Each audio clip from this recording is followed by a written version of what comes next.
안녕하세요. 지게책입니다. 제가 오늘 소개할 책은 허주은 작가님의 사라진 소녀들의 숲입니다. 허주은 작가님은 한국에서 태어나 캐나다에서 자랐는데요. 작가님의 인터뷰를 보니 한국어가 서툴고 영어가 더 편한, 그래서 영어로 써인 소설을 유혜인 님이 옮겼습니다.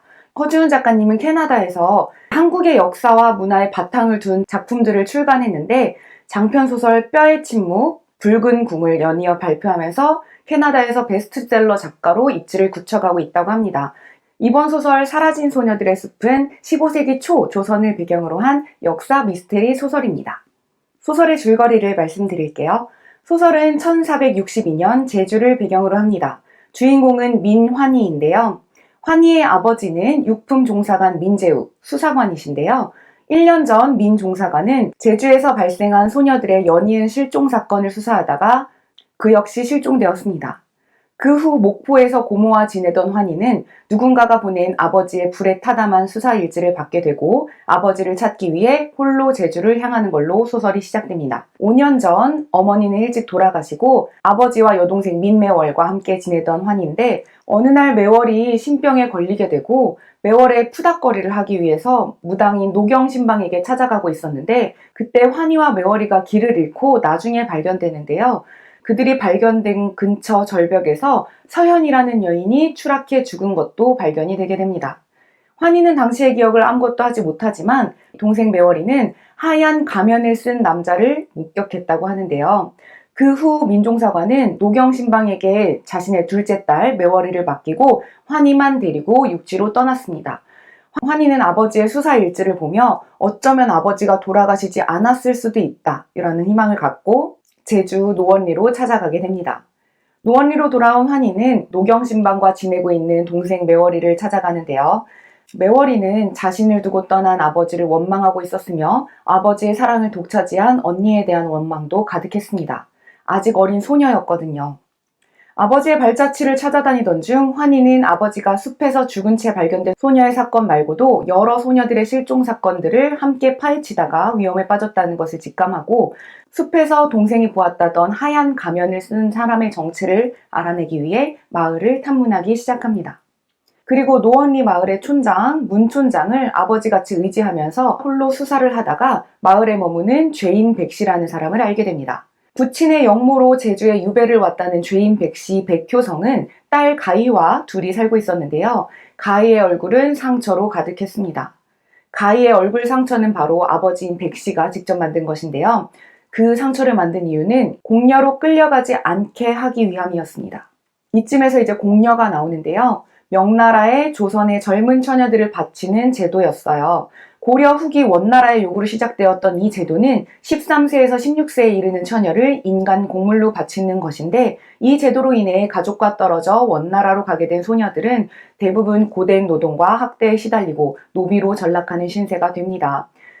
고려시대 문인인 이곡이 원나라 황제에게 공녀 제도를 폐지해달라는 애절한 상소문을 보내면서 1337년 공식적으로 폐지되었으나 명의 원을 몰아내고 다시 공녀를 요구하면서 조선의 세종 때까지 이어졌다가 이후에는 공녀 대신 다른 특산물로 대체시키며 사라졌다고 합니다.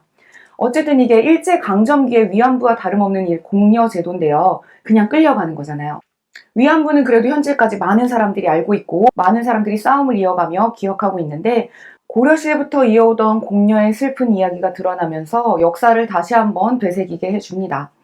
이게 세종 때 공녀 제도는 없어졌다고 하는데 얼마 전 화제의 드라마인 연인에서 보면은 효종시대에 이르기까지 포로로 많이 끌려갔기 때문에 약소국의 서름이 얼마나 큰지 알 수 있었어요. 공녀 선발을 피하기 위해 좋은 제도 같은 게 생겼고 딸을 둔 부모들은 늘 마음을 졸이며 살았던 걸 생각하면서 다시 소설을 읽었습니다. 환희는 백씨의 집에 몰래 들어가 수색을 하다가 붙잡히기도 하지만 불안한 마음에 환희를 쫓아다니던 매월이 문촌장을 데리고 오면서 백씨의 집에서 풀려나게 되는데요. 환희는 가장 최근인 1년 전 죽은 채 발견된 현옥의 집을 탐문하다가 현옥이 불길한 예언을 갖고 태어나서 운명을 바꾸는 굿을 하기 위해 큰 빚을 졌다는 것을 알게 되고요. 다른 소녀들도 굿을 주도했다는 걸 알게 되면서 노경신방을 의심하기 시작합니다.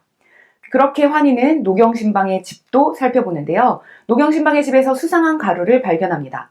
그게 바로 비소라는 독이었어요.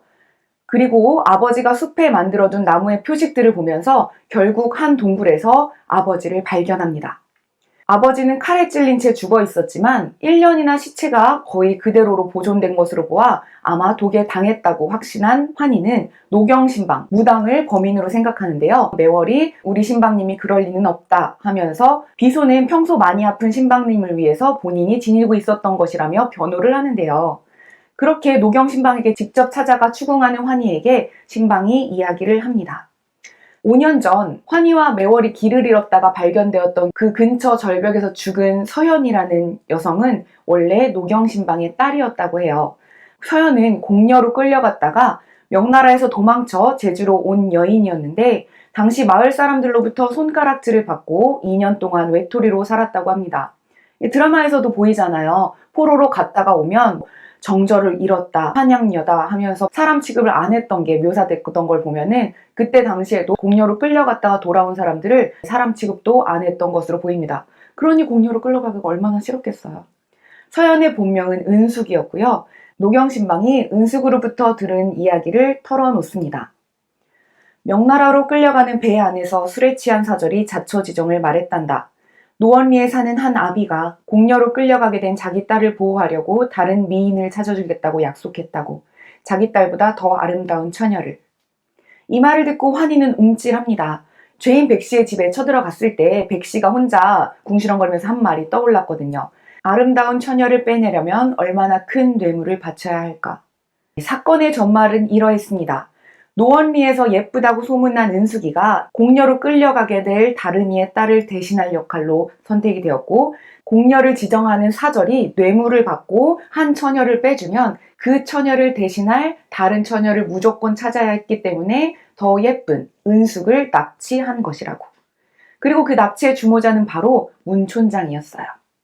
자신의 딸을 지키기 위해 사절에게 뇌물을 주고 딸을 대신할 처녀를 구하는 일을 죄인 백씨에게 사주했던 것이었고요. 그 희생양이 바로 은숙이었고, 은숙은 도망쳐 서연이라는 이름으로 노원리에 돌아왔는데 그걸 바로 죄인 백씨가 다시 절벽에서 죽인 거예요. 환희와 매월이 보았던 숲사건은 그렇게 일어났던 것이었어요.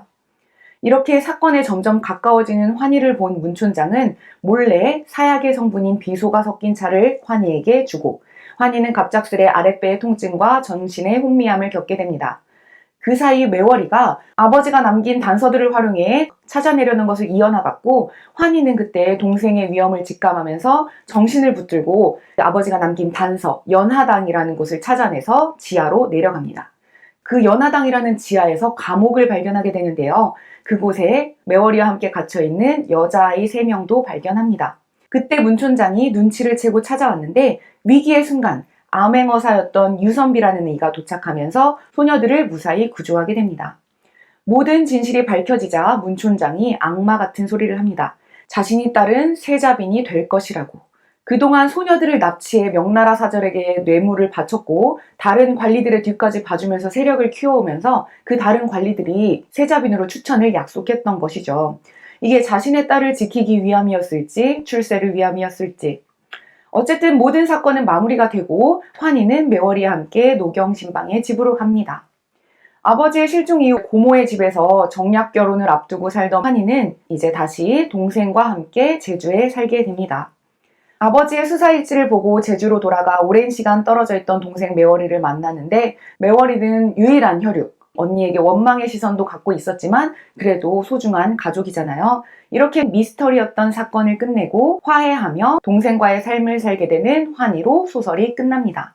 왜 소녀들이 사라져야만 했을까? 지금이야 인권이 많이 높아졌지만 고려시대, 조선시대에서 여성의 인권이란 아시죠? 소설을 읽으면서 약간 아쉬웠던 점은 작가가 아무래도 외국 생활을 했잖아요. 그래서 한국의 정서와는 살짝 결이 다른 모습이 이제 소설 곳곳에서 드러나게 돼요. 살짝 조금 말이 안 되는 상황들이 나오기는 하는데 공여제도에 대해서 다시 한번 되새기게 됐다는 점에서는 굉장히 괜찮은 소설이었어요. 여러분도 시간이 되면 읽어보시길 추천드릴게요. 감사합니다.